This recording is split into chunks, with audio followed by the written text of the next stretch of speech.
Welcome back, everybody, to another episode of Paranormal the New Normal. I am your host, as always, Jeremy, here trying to make the world seem a little more normal. Is that going to happen today? Well, funny enough you ask, because it just might, because we are talking to somebody today who actually tries to help people return to normalcy after paranormal events. So maybe we actually might hit that benchmark today. I doubt it, but we'll see. Anyway, the guest that's going to help me do all that is Laura Giles, host of Paranormal PTSD Recovery podcast, which, if you haven't checked it out, is actually a very awesome show. You should definitely go. Everybody should go give that a listen, especially if you're listening to this show, you're gonna love her show. But Laura, how you doing today? I'm great. How are you? I'm not doing horrible because Paranormal New Normal has a new spokesbunny. Oh, how cute! Meet Snickers, everybody. Soon to be joined by a female counterpart. Oh, he's adorable. Yes, you're a crazy little thing. But so, Laura, let me start this off by asking the same question I start this off every time with. What got you into the paranormal? Oh, well, so I was born into a culture where it's just normal. It's just part of everyday life. So it really didn't stand out as anything different until I realized that other people didn't have that perspective. Where are you from, if you don't mind me asking? Well, I'm from here, the United Oh, States, okay. but my mother is indigenous. Oh, okay. Oh, yeah. Okay. So that makes sense. Because, I mean, in the native culture is so much more widely accepted than it is here. And it's a shame, but it really is a shame. But, I mean, it's just the way it is because Americans are closed-minded. But we've been closed-minded for a long time. But, so being brought up, you've heard, I'm sure, many legends of different creatures and things that can be explained. Yeah, so it was definitely that, but maybe that also fostered a curiosity in that because I had an interest in it from a really young age. And when other kids were reading, I don't know what little kids read, but I was carrying home these big encyclopedia type books, like adults books on the paranormal, the Bigfoots, the all the crazy stuff. If you're younger, you grew up with Percy Jackson, you grew up with Harry Potter, but back in my day, that was not talked about. If you were talking about magic and creatures and all of that, you were definitely a weirdo. Yeah, I mean, as a kid in elementary school who had a frequent flyer pass with the Bigfoot book in the one Bigfoot book in the library, yeah, I would agree Yeah, because I was probably the only person who would write their name in the back of that book for the most part. So, that's awesome. yeah, well, I don't know. The idea of unknown creatures, I was always into animals, and the idea of unknown creatures in this world just sparked my interest from a young age, of course. So, So did you have and any friends who were into that too? not really, but it also wasn't something I talked about because, it just, I don't know. It seemed like one of those things that you are into, but you don't talk about because it's just going to get you either A, bullied or B, like kind of looked upon like you're not quite all there. So, Uh, I mean, this was the early 90s. So, not exactly the paranormal may be the new normal now, but it wasn't the new normal back then. yeah, That's for it sure. definitely wasn't. Yeah. I think it helped me though to have that background of where it was just a part of Yeah. reality. I mean, not just creatures, but spirituality in general, the idea that you have a soul, that it goes somewhere, there's another world. All of that's all mixed in with it as well. So, when we were talking about ghosts and everything, it was that's just what we do. It wasn't weird Yeah. at all. Yeah. I mean, I was brought up from a young age that ghosts are, I mean, I was brought up Christian. So ghosts are part of Christianity, technically. I mean, the Holy Spirit. That's So, right. so ghosts are part of that. So, I mean, I always kind of had a belief in ghosts, even if it was like, I didn't talk about it, but it was always there. And I mean, it was everything else that fascinated me. And you're right, it does help as you get older and all this stuff becomes more normal. Yeah. Oh, the government's talking about there being UFOs and aliens? Yeah, I've known that since I was a kid. Okay, not a big Right. Yeah. deal. Yeah, and Oh, I think it helps to make it not so scary. You just need to talk about it. exactly. And I mean, there's a big hairy bipedal that walks in the woods. Yeah, I've known that since I was a kid. I always had belief in it. I never thought it was a myth. Like it just makes sense. It's an undiscovered animal, like so many other creatures that we found over time, such as I mean, even gorillas. They were cryptid at one point because we didn't think they existed, and then oh look, there was thousands of them. Now, Mhm. yeah, now with every animal, yeah, but people are idiots. But so, did you have any experiences in your life that helped like fuel your belief at all? Lots, lots. Oh, we love Um, experiences on this show. the first one, well, the first one that's really pops out at me happened when I was reading this book on aliens. Now, I've thought about aliens before that. There's Star Trek, there's Star Wars, and all of that. So it wasn't like it was new, but something about this book made me really realize that they were not just out there, that they were here. And that people were having experiences with them. And I was absolutely fascinated by this book. And I read it cover to cover in one sitting. Finished about 2 o'clock in the morning. And when I finished, I said out loud, "Aliens, if you're out there, come and see me." And then I went to sleep. And next thing I know, they're in my room. And I could not believe it. What? I mean, I don't know how much memory you have of this actually, but do you remember like what type of aliens they were? So this has been really mysterious because what I saw has not been recorded anywhere as far as I know. And I was just like, this can't be just my experience. But what I saw was five or six creatures. They were very tall, close to the ceiling, and they looked like they were cloaked, like they were wearing KKK hoods or like kind of looked like Oogie Boogie with the kind of conical hat Yeah, thing, but they weren't green like Oogie, they were white. And they didn't move. They talked to me Well, actually, they didn't talk to me telepathically. I talked to them telepathically, and I'm screaming in my mind, "Who are you? What do you want? Leave me alone." And then when I said, "Leave me alone," poof, they were gone. And I could feel myself thawing out from my head to my toe because I was frozen. And I don't think it was frozen with fear. I think it was more like frozen, frozen, like, you're not going to be able to move. And I'm waiting for my feet to thaw out so I can run around the house and turn on all the lights. And it was just such a strange experience. And it didn't hit me until this week, actually, that is a screen memory. That's not what really happened. I don't know what did happen, but I'm 100% sure in my bones that that was not it. I think the creatures look like something else, and they either projected that image in my brain or my brain is doing it. Because when we have trauma, the brain does all kinds of crazy things to keep us safe. I don't think that's what they look like at all. well, it's also the fact that if it was grays by chance, which a lot of times it is, grays have the ability, it's widely believed, to shift into what they think people would be more comfortable seeing. Yeah, And yeah. it's actually funny. It's actually funny you mentioned well, actually, it's kind of funny you mentioned the like KKK hood looking thing because I actually had a guest last week who he thought it was a ghost experience in Hmm. his bedroom, seeing and he used the same exact description. Really? Yes, I have never like heard of so. that before. And I have looked high and low. I was like, somebody else has got to have seen this thing. That's pretty awesome. So I mean, whether he was really seeing extraterrestrials or it was just a ghost, I don't know. But hey, what's going on, buddy? Glad to see you watching. Perfect Soulmates was just on the show a couple weeks ago. Very good guest, very entertaining, and appreciate the thumbs up. So, oh, jeez, Bunny's gonna give me a heart attack. So, what? As you got older in life, did you have any living in any haunted houses, any ghost experience by chance? Lots, lots.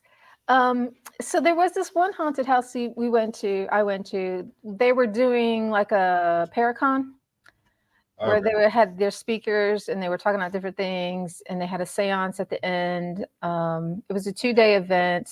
Lots of people that I never heard of, but I'm not like in the community. They could have been big people. I don't know. But what stood out about this house was that it was a hospital in the Civil War, and it was an Oh, old okay. house. I don't think it was occupied. I don't know how they got the permission to use this thing, but has a huge reputation for being haunted, which is why that spot was chosen. And when I went upstairs, so they had some exhibits upstairs, but the upstairs was pretty vacant. There weren't a lot of people up there. But I go upstairs and it smells so bad. And I'm thinking to myself, oh my God, they really got to do something about this toilet up here. It's an old house. Like I said, I don't think it was occupied. So, I guess that comes along with the territory.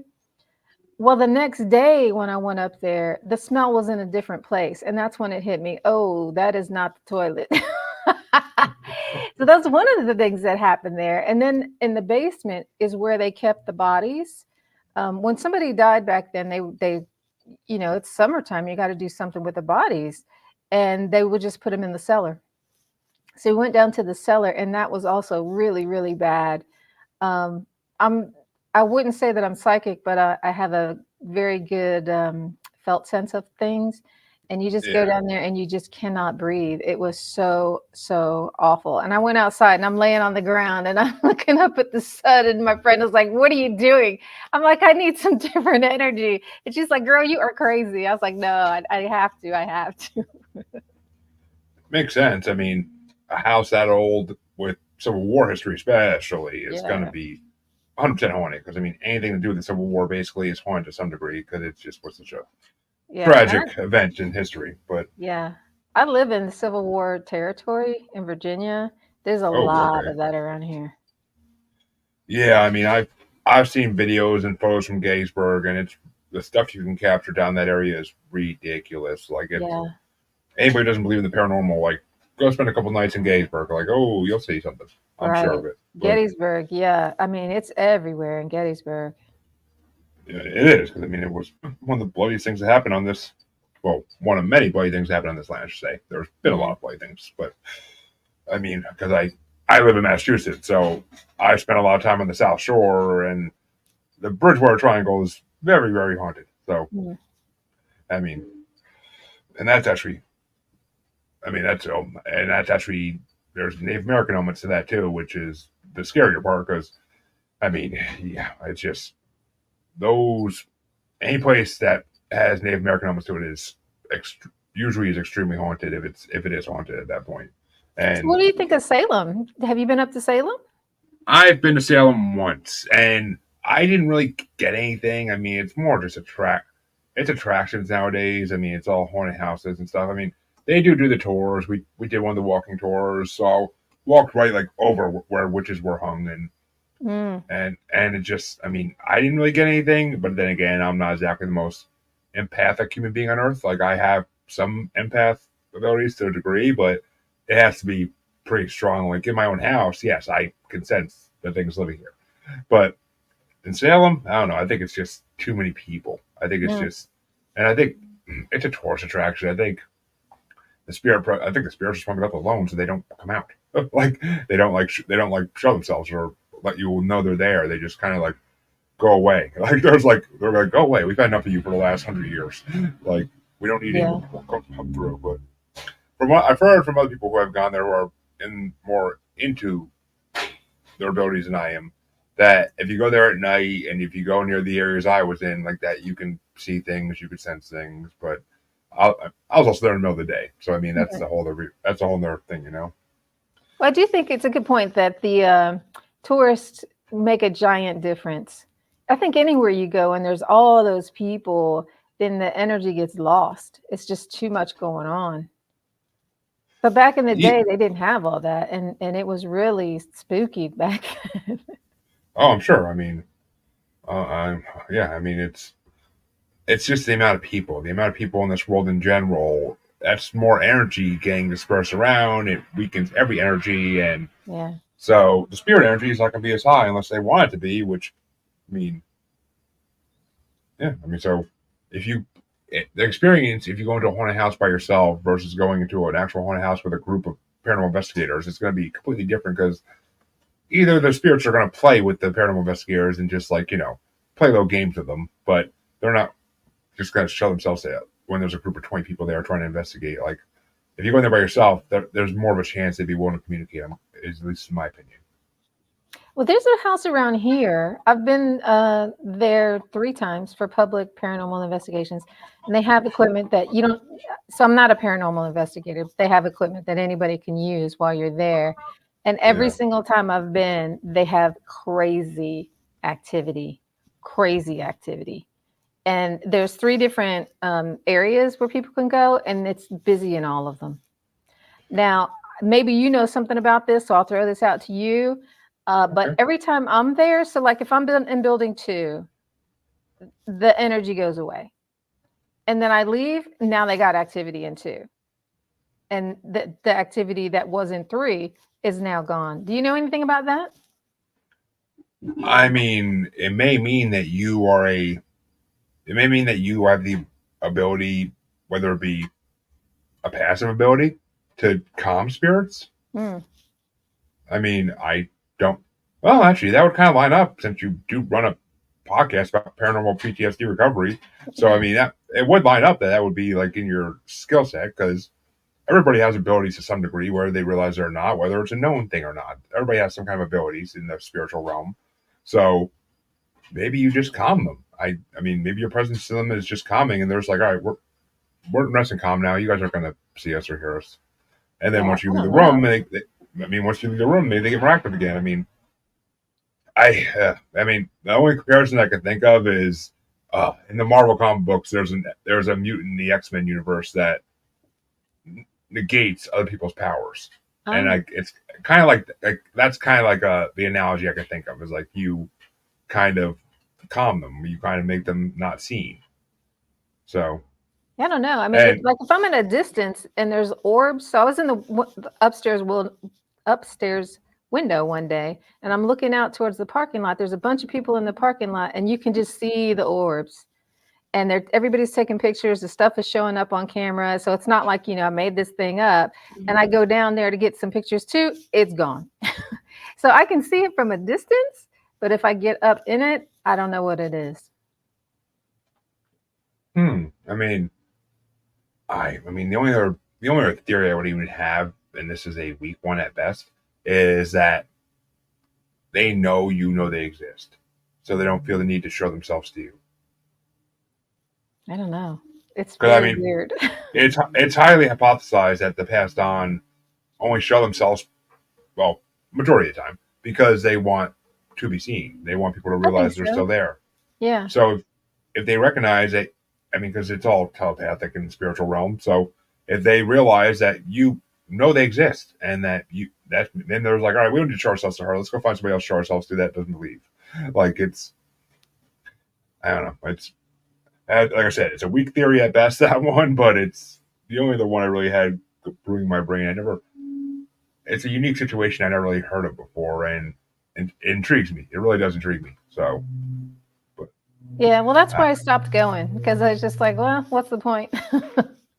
Well, and yeah, I also think that there's some danger in going because I think if you're open, then you don't know what might come in.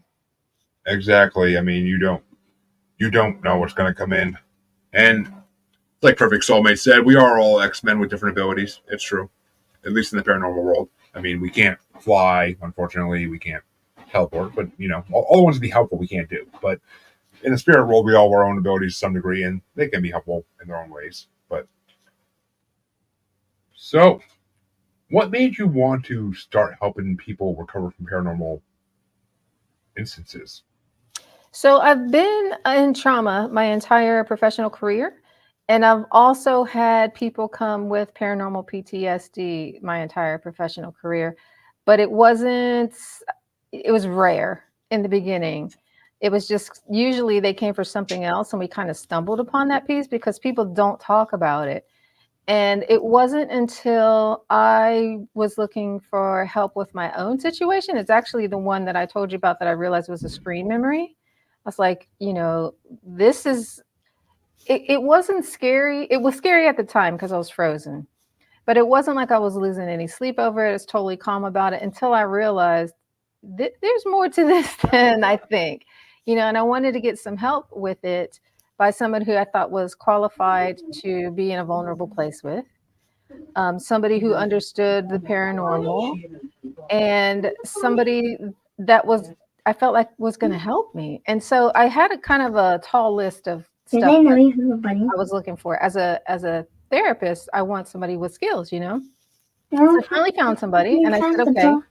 I feel good about seeing this person. The first person I went to was a licensed person, and she had some really cool, like different skills, stuff that I admired. And she was a forensic hypnotist. And I thought, okay, this will be good. It didn't end up being very good. I'll just keep telling my story while Jeremy deals with whatever he's dealing with, because we're live.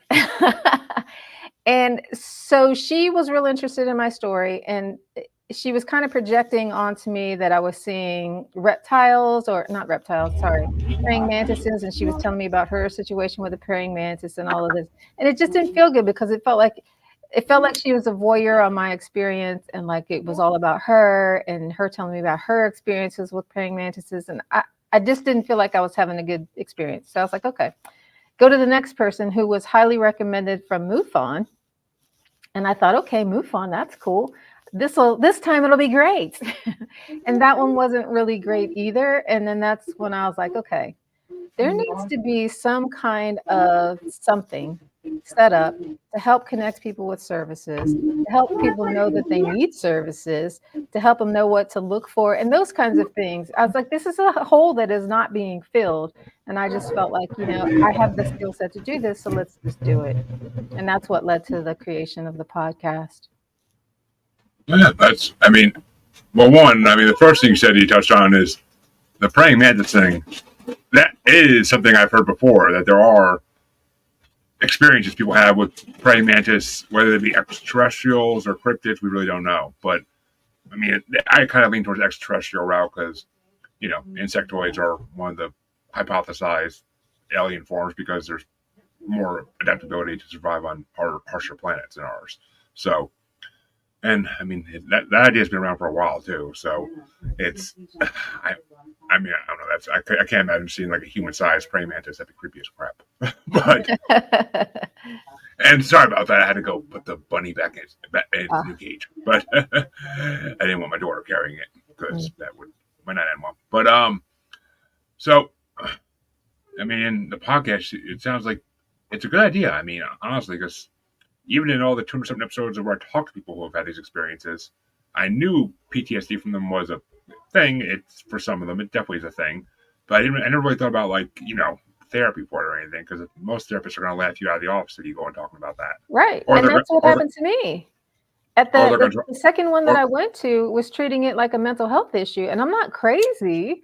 It wasn't that I didn't hallucinate this thing. It wasn't like he was trying to make it seem like I had anxiety, and it's a cover for anxiety or something like that. And I know what anxiety looks like. It wasn't anxiety.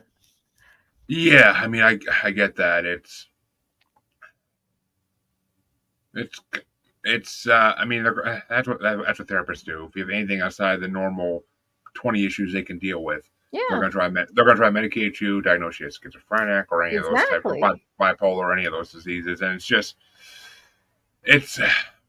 I mean, because the American medical community is not they're not adapted yet to really deal with paranormal, because it's not truly normal yet. It's not truly government regulated or government admitted even that the paranormal exists.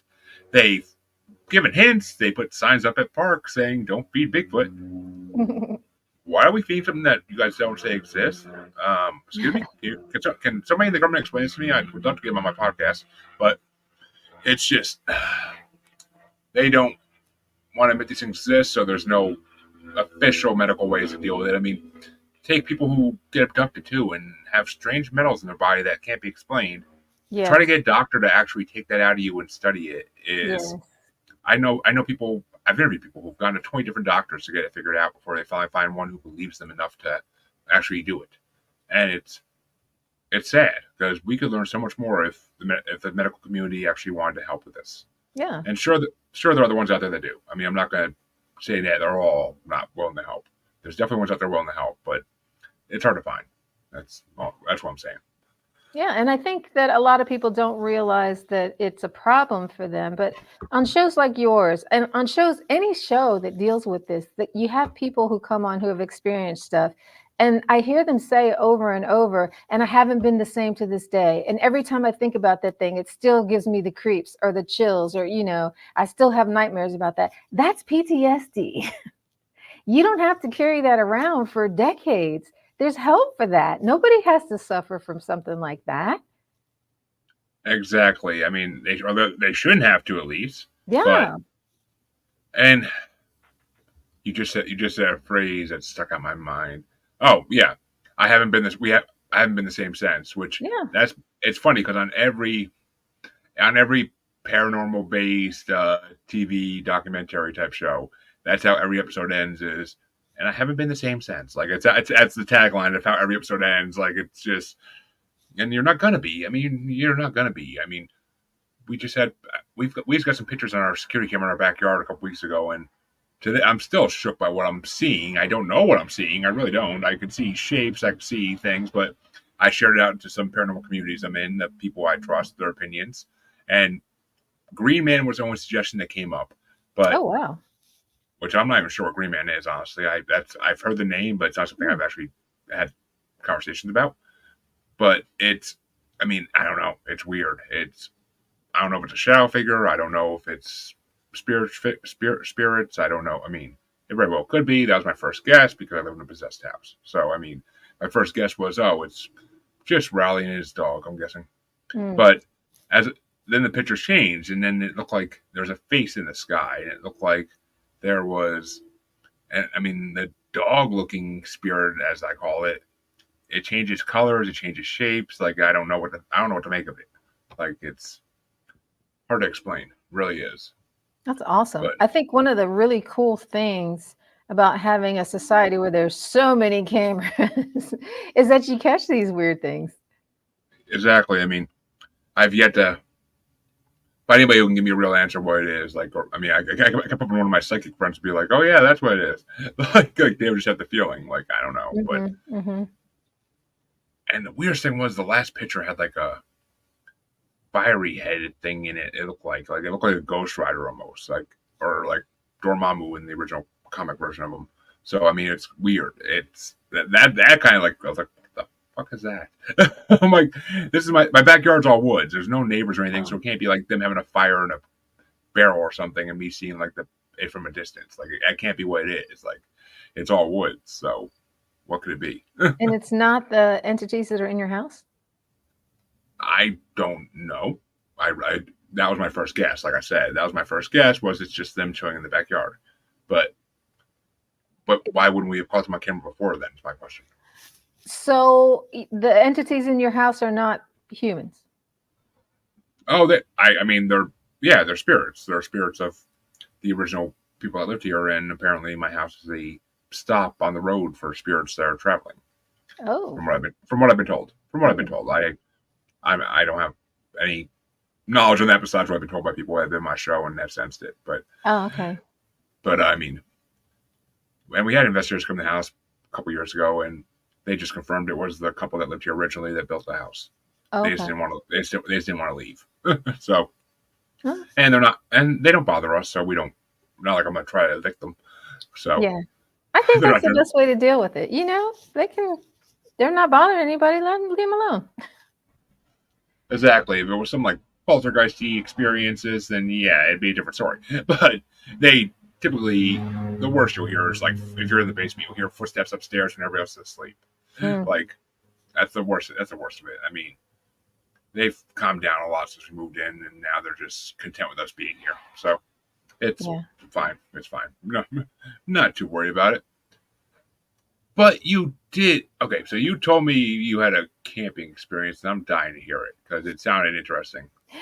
So this is another weird one. Like I've never heard anything like this before. Yes, so we're out in the woods. The property that we're on is 75 acres, so it's big. We're way off the road. To the right is a gigantic farm. To the left is a gigantic farm, and to the rear is a wildlife reserve. So nothing around for a long, long time or a long space, big space. And we this space we've been here before, and it's a little bit strange. I've been out there before where we're walking in the woods. We're actually more on the wildlife preserve side, and there's no sounds. Not a bird, not a squirrel, nothing. And anybody who does paranormal stuff knows that is not a good sign. Usually it feels pretty creepy when that happens. Um, and I'm with a friend of mine who's a city dweller, and I'm like, do you hear that? And he's like, what? I'm like, there's no sounds. And he doesn't know what that means because he's in the city. He doesn't know what animal sounds in the woods are like. I'm like, that's not normal. Nothing happens that day, but I'm just put that out there to be like, this is the place where this does happen. So the day that we're out there, we see this. There's a fire pit, and there's a huge bonfire built up there. Whoever built this thing, it was beautiful, giant, and they put a lot of work into building it. And I'm like, well, why would you do all that and then not light it up? It was kind of strange, and I felt like I'm trespassing on somebody else's thing to burn down their thing that they put so much time into. But it's our weekend. We paid to be there, and we're burning it. So we burn it, and it does feel like wrong. It feels like it looks like they was set up for a ritual, and like the ritual got cut off, or it wasn't completed in some way. Well, that night we go to bed. It's at like sundown because there's nothing else to do in the dark. And we're awakened around midnight. And I know this because one of the girls had a Fitbit, and it says, oh, you woke up at midnight. The first thing you hear is little taps upon the tent. Sounds like it's raining. And it's kind of soothing sounding. So nothing strange about that. But then I hear this, I don't know what it is. It sounds like a big truck is barreling down the road, but it sounds close. And remember, the road is nowhere near us. And there's no Doppler effect because I'm listening there going like, oh, what is that sound? Just like real curious about what is that sound? And I realized it's not moving. And it could be a helicopter above. It sounds kind of like, but deep. But the wind's not blowing, and it would just be weird for a helicopter to be out there. There's no base anywhere, nothing like that. But this sound goes on forever. It's like forever. It's like, why isn't this thing moving on? And then we hear this little tinkling musical sound that sounds like it's coming from where we have parked the cars, or maybe it's coming from the fire pit. And one person said it sounds like fairy music. Somebody else said it sounded like a ice cream truck. It was kind of like that kind of thing. It's fun, soothing, not at all threatening, but it was just weird because it's really loud, like it's echoing through the woods. And it's like, what is that? And it's so weird too that nobody says, hey, did you hear that? Nobody says anything. We're all just laying there all night listening to this stuff. And then finally, when it's light enough, so it's about 5 o'clock in the morning, somebody gets up to go inside the lodge. And then as soon as they get up, I get up, and then everybody gets up and goes in there. And we start talking about, did you see that? Did you hear that? And, we start comparing notes and everything. Everybody perceived the same thing. Now, the thing that's different about me is that when I went to put up my bedding, so I'm laying in a sleeping bag, which is on top of another sleeping bag, which is on a sleeping pad. And the bag that I'm in on the bottom is wet, like it's dewy, like it's been laying in the dewy grass. Yeah. But the layers underneath are not. And my bedroll has been moved about, I don't know, 5 feet. So I started out on one side of the tent and woke up on the other. Not like I rolled over there, but my entire bedroll was moved over there. And I don't have any recollection of moving. The other thing that we see outside, it's like the grass is smashed, like something had landed or was dragged in the grass, because all the grass is kind of leaning in one direction. And that area that's flattened is dark green compared to the rest of the grass. So all these little strange, weird things are going on. And it's like none of it fits together in a single cohesive. Was it aliens? Was it ghosts? It doesn't really have any of the features of any of those things, really. I don't know what happened. It was just really, really bizarre. But the one of the neatest things about it is that even though we all felt like we were awake all night, everybody felt amazing. Like we had just had the best sleep. And my friends had come from Ohio, which is a long, like, I don't know, 8 hours away. And they drove home that same day. And she said, despite having no sleep and driving all that way, she felt amazing for a couple of days. I don't know anything that does that. If you got any ideas, I'd love to hear it. Well, okay. First, I just got to point out that Perfect Soulmates compared my house to a spiritual Waffle House, and I freaking love it. But, um, I mean, I don't know. It's bringing imagery to my mind of like Cocoon. Cocoon? We're the movie Cocoon, Oh, where Cocoon. where what's his name? The diabetic guy, Wilford Brimley, like him and the other senior citizens like get energy and feel young again because of Yeah. aliens. Yeah. So, I mean, that kind of energy, I don't see spirits doing that. I really can't. I mean, my two theories I'm going with right now are extraterrestrial based is the most logical, and the less logical, but still in the back of my head is Fae, Yeah.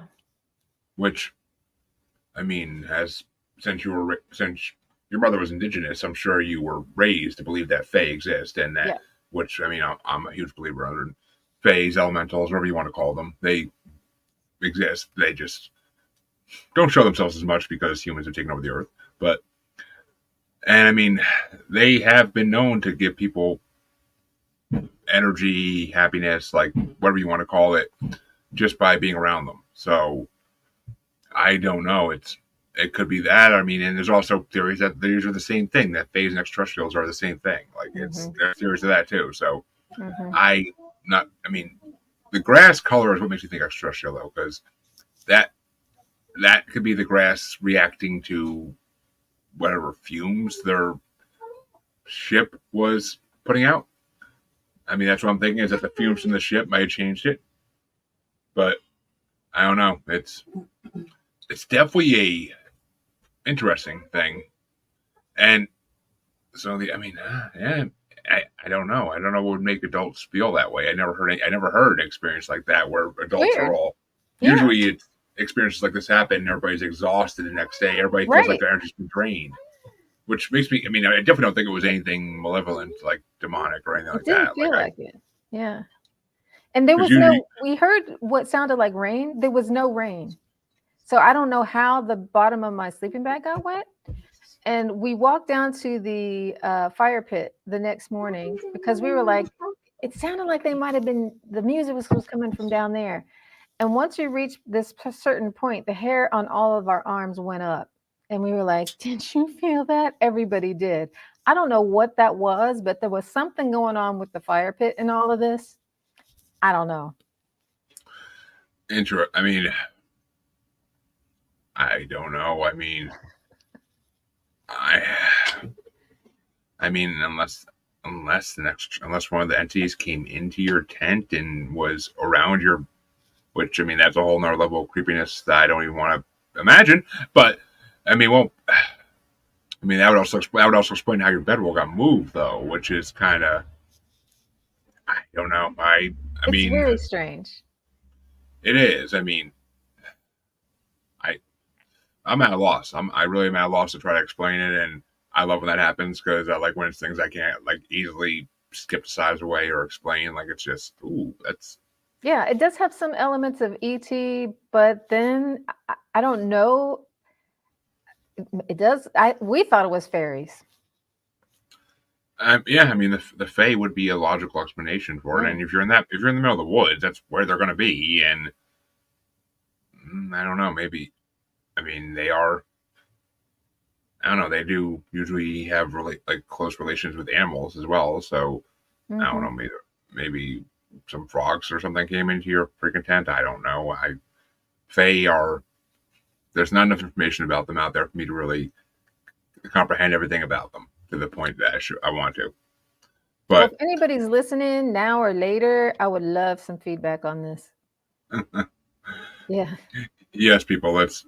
if you've got something for her, then feel free to reach out. That'd be awesome. Because I mean, I'm definitely not the most knowledge person in the world in paranormal, but I definitely know some people who might have better ideas than I will, even. So, yeah, we'll have to see if in replays anybody actually listens to this and is like, oh, I know what that is. I've had Yeah, something I hope similar. so. Like, but what do you think? Since we're talking about extraterrestrials, kind of curious on what were you brought up to believe about extraterrestrials? Because I mean, I rarely get to hear people talk about like the native extraterrestrials. I've heard on everything else, but not usually extraterrestrials. Well, a lot of native tribes believe that we came from the stars. Some believe that we came from the earth and there's extraterrestrials under the earth. So I think that no matter what it is, it's part of us. I think we're all one. Everything is one. Nothing can be separate from the oneness. And that's not to say that everything is good. I think there's yin and yang, and anything can be positive or negative. So I don't think you should trust anything just because. But I do think that it's all from source, whatever that source is. And I I don't think it's anything to be afraid of because we're super powerful. yeah, I agree. I don't think anything to be afraid of. Okay, let me rephrase that. I don't think that most of the species of extraterrestrials that come to Earth are something to be afraid of. I think there are a couple that might be, but I mean, I've heard bad things about reptilians, and the Greys aren't exactly the most friendly creatures, from what I've been told. But there are plenty that are very nice, and are those are the ones that connect with star seeds. Those are the ones that connect with certain mediums and psychics. So, I mean, and certain extraterrestrials are spirit guides, for God's sake. So, I mean, there's definitely good ones, more than bad, but there's always going to be bad. Yin, like you said, yin and yang. There's always going to be something bad. But it's funny because being raised in the Northeast, of course, the only native creation story we heard growing up was the whole Earth is a turtle. Like that's the only thing we ever heard because that's what our local ones believed. I mean, Mohawks and all that.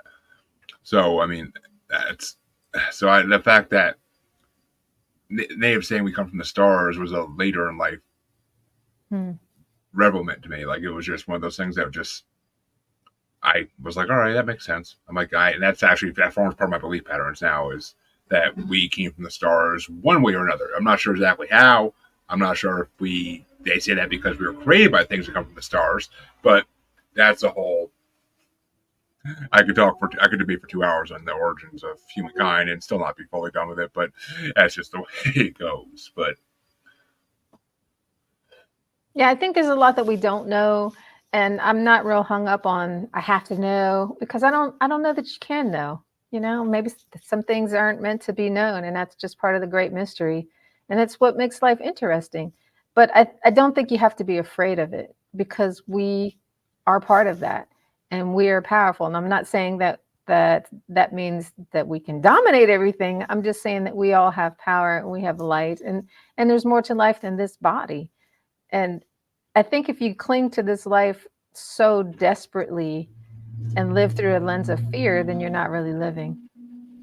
I agree. I mean, I fully believe that. I mean, I don't get hung up on it because of the fact that I know I'm never going to know until I'm out of this human shell how creation was. Like no one is unless you can really. I mean, I've been told by some people that they talk to extraterrestrials and that those extraterrestrials did communicate to them how life started, and same as people who talk spirits have told me the same thing. But that's you're only going by what that one source is telling you. Yeah. That's not guaranteeing that they're telling you the full truth or the truth at all. So it's a whole nother thing. It really is. And I don't know. I just don't know what to make of how we started here. I mean, I think the Palladians and I think a couple other races definitely were involved in it. But how they were is a whole nother topic. But and it's funny because when you were telling the camping experience, when you said like the woods being silent, like my first thought was Bigfoot. because that's usually a clear sign of Bigfoot is when when all the animals are silent, they recognize the alphas in town. So, Well, I think there's something magical or mysterious about these particular woods because every time we've ever been there, and I've been there lots, particularly by the fire pit, you always get a sense that you're not alone, that somebody's watching. And it's always in the same direction, like who's out there? And it's dark, you can't see, but no matter who comes out there, they always say the same thing. And this area is right in the area where Lee's retreat happened. And I wonder, okay, are they Confederate soldiers? I don't know. But there's seems to be a lot of different types of otherworldly entities in this place. So I don't know if there's a portal there. This is really strange, actually, now that I'm talking about it. We came out there with some dowsing rods to see, is there a portal here? And we're walking around the property, and I'm holding the rods and they're spinning in both directions, just round and round and round, really, really fast. And no matter where I stand, they're just spinning and spinning and spinning. So I don't know, maybe the whole place is a portal. it's actually funny you bring that up because I have another friend, Anthony Savalos. He's a paranormal podcaster as well, and he regularly investigates these woods down in Texas where there is a portal. And as I was kind of thinking about him when you were telling like that, and I'm like, wait a minute, because I was thinking about Bigfoot, and of course, Bigfoot portals, the two kind of coincide. So I was just like, what if there is a portal in those woods, and that's why it always feels strange. And I mean, you said something about like it looked like a ritual was like not completed there either, like that someone was. So maybe somebody opened a portal there and just didn't finish the job and close it. Yes. I mean, maybe other people came around and spooked them off, or maybe something that came out of the portal spooked them off. Who knows? But it's I mean, I forgot about that for a hot second, the ritual part, and that just came back to me. I'm like, oh, wait a minute, yeah. So maybe they did open a portal. My sense is that when we lit the bonfire, we opened a portal. And it's crazy to say, so I don't know that I've ever said that out loud. And this is why we talk about these things. Who knows if I'm just making it up, if it's a crazy idea. I don't know, but maybe it was. I don't think so. I mean, personally, I am the worst person in the world at playing skeptic because I can't. Like, I want to believe everything is true. So, I mean, and the woods is a place where stuff like this happens. So, I mean, to me, it's just, I feel like immediately, like, yeah, it had to have happened. It must have, because it all makes sense. I mean, and the portal thing does line up very well with everything else. And who knows what got let in through that portal. I mean, everything supposedly is ultra-terrestrial at this point, according to what a lot of people believe. And they all come through these interdimensional portals of, I mean, people, when we're saying portal, we don't mean there's going to be a big circular thing in the woods that's glowing green or blue. It's right. These portals are not usually visible to the naked eye. Usually, if you go through them, you're through them. And I mean, if you go through them, hopefully you can get your way out. That's all I gotta say. But because you don't want to be stuck on the other side, I'm pretty sure. But so actually, I want to hear this, and you do not have to use names, of course, at all. What is the most interesting paranormal experience you felt someone recover from? And like I said, you don't have to use names or locations. It's really it's a tough question, I know. That's why I had to ask. Yeah, because there's the experiences that people have are so different. So it's not like we get a lot of ghost ones around here because there's a battlefield nearby. Cold Harbor is very haunted, and there's a lot of residences on Cold Harbor battlefield. So there's those types. For my listeners' sakes, let's try to go to one that's not ghost related. Okay. My listeners like the more rare, spookier stuff, if possible.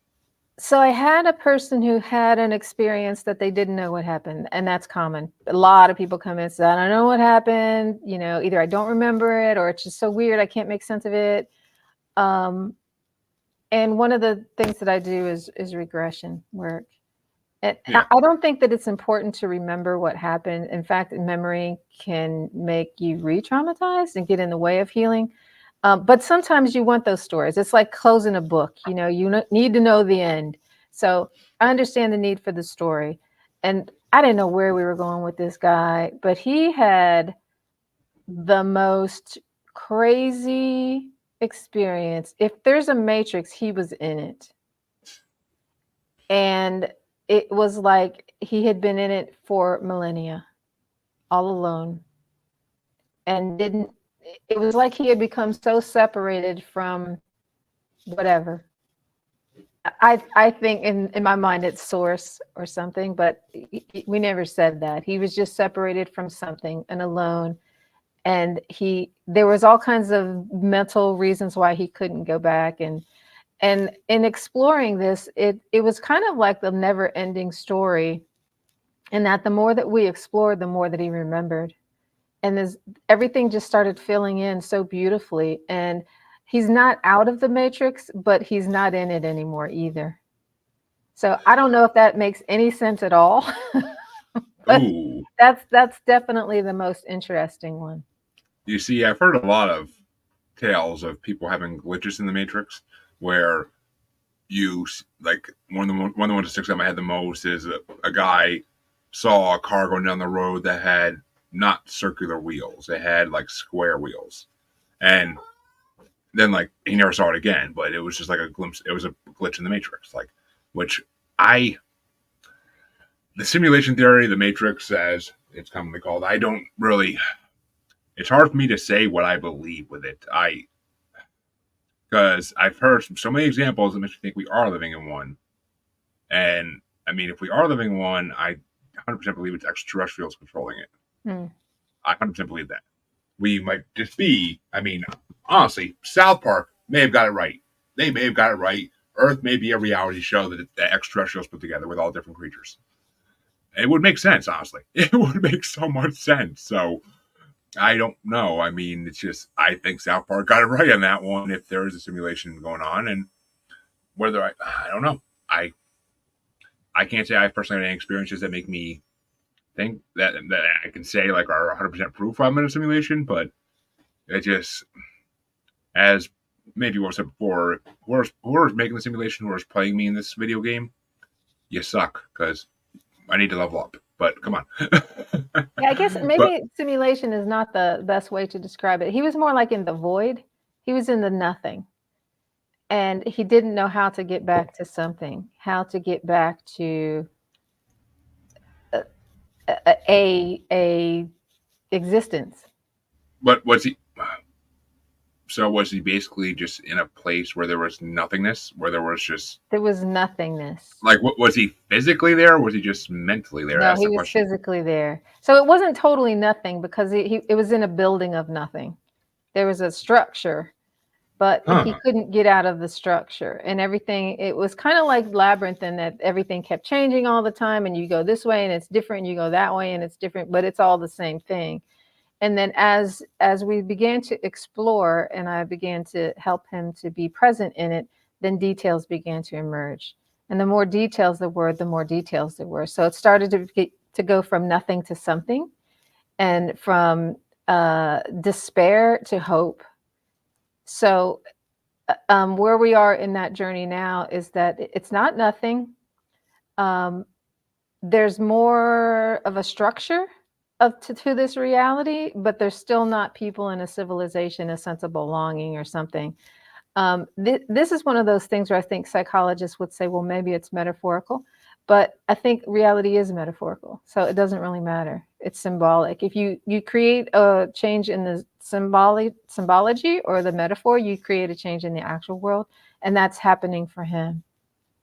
That's, I mean, that's interesting because, I mean, that almost sounds, I mean, you said it sounds like a labyrinth, which, I mean, is like ancient Greek type stuff.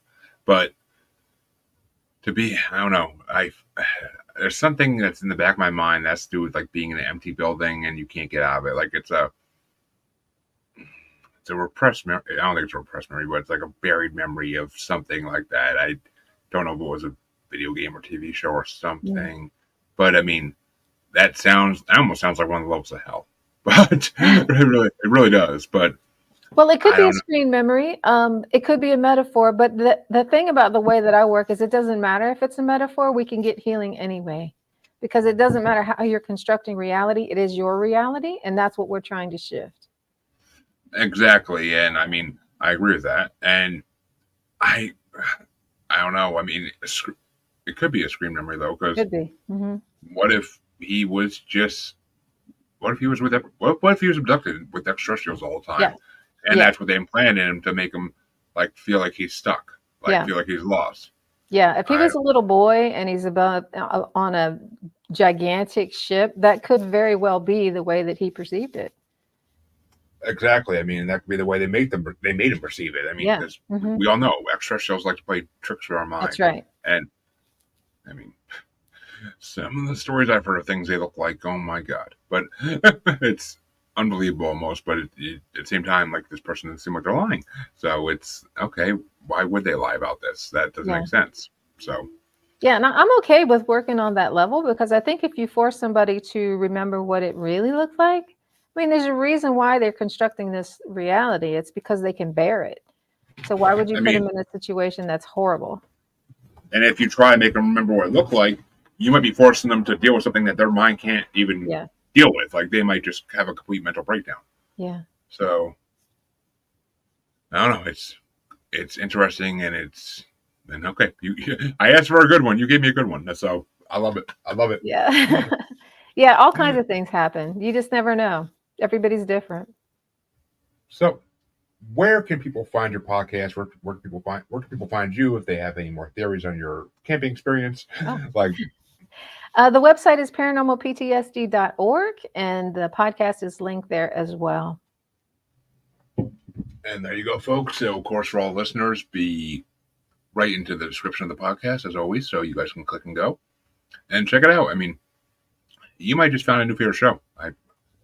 I listened to a couple episodes of it. I'm fucking a little bit into it at this point, so I don't get much time for podcasts either. So that's saying something. I've actually listened to it, so because I don't get time to listen to anything. So Yeah. I know it's a podcast, so that's horrible to say, but it's the truth. And I want to thank Laura for coming on. It's been a very interesting hour, and I freaking enjoyed every minute of it. And for all my listeners, you should know where to find me by now. If you don't, check the outro. I'm sick of saying it. But I will be back, not tomorrow. I thought I originally had one tomorrow, but I will be back on Monday night with another one, most likely, for you guys. And I will thank Laura one last time for coming on because it was great talking to you. And please, folks, check out our podcast, check out our site, and enjoy the rest of your Saturday. And thank you to all the watchers.